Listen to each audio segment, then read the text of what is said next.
Salutations, bonjour, bonsoir. Voici le premier épisode du livre de l'origine, venu du néant. Cet océan de sable doré s'étendait à perte de vue.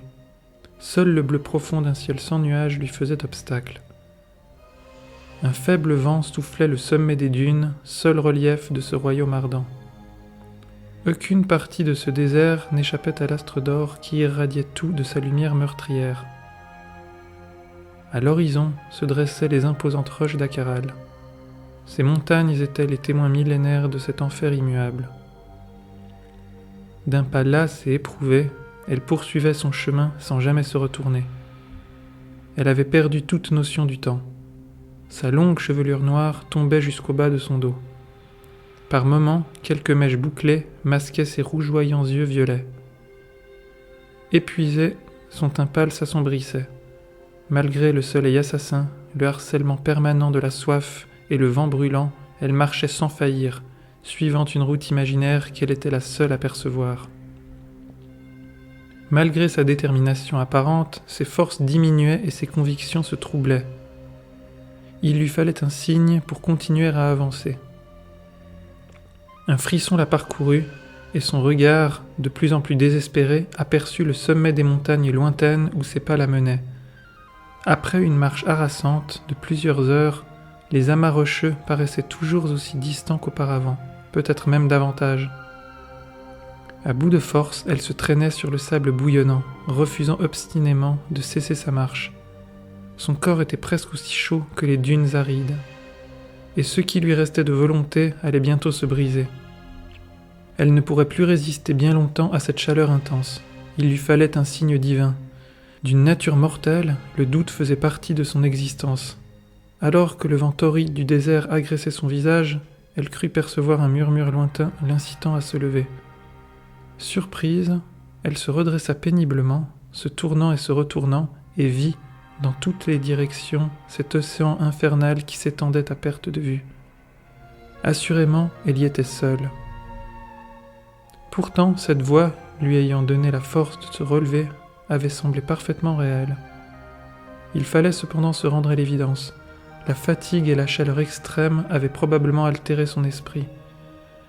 Pour autant, depuis cet instant, c'était avec un profond sentiment de paix et de sécurité qu'elle venait de se redresser pour reprendre son chemin. Une puissance lointaine paraissait vouloir la guider à travers cette fournaise intolérable. À présent, elle en était convaincue. D'un pas assuré, sans relâche, et jusqu'à la chute de l'astre d'or, elle marcha vers l'horizon en direction des hautes montagnes.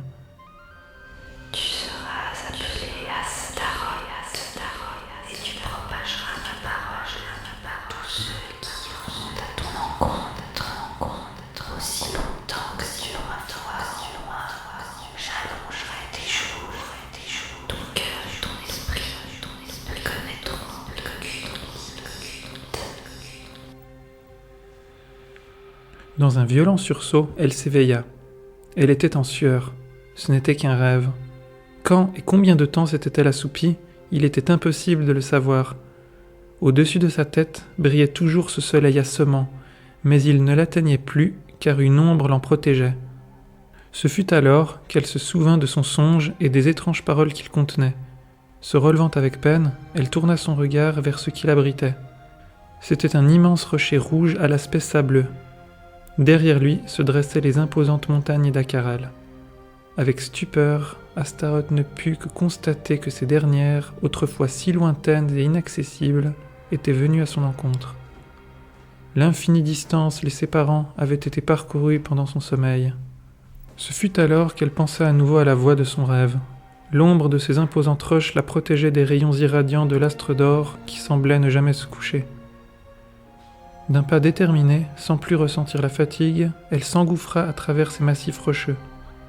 Après une marche de quelques dizaines de minutes, un bruit régulier devint perceptible à ses oreilles.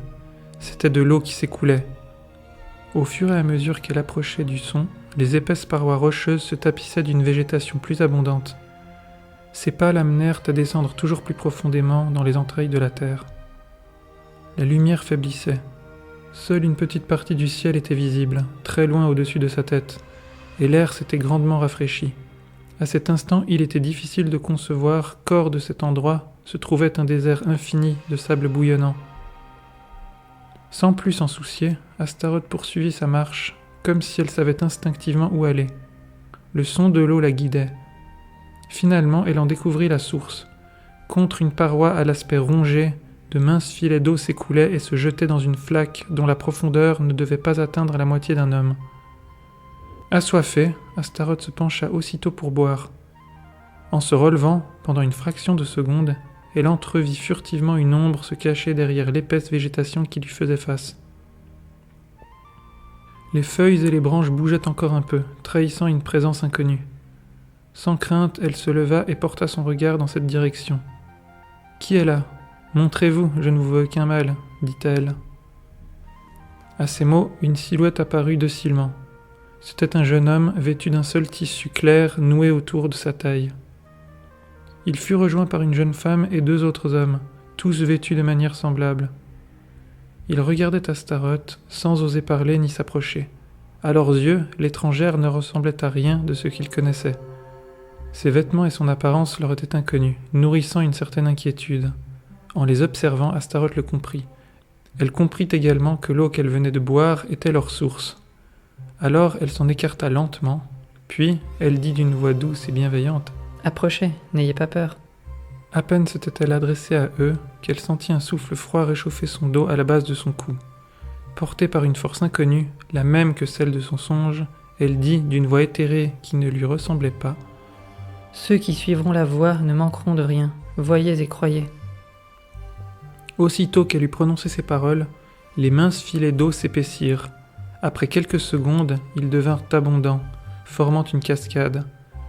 La petite flaque stagnante aux parois humides déborda rapidement et emplit le lieu d'une eau cristalline, le transformant en une source assez vaste pour s'y baigner.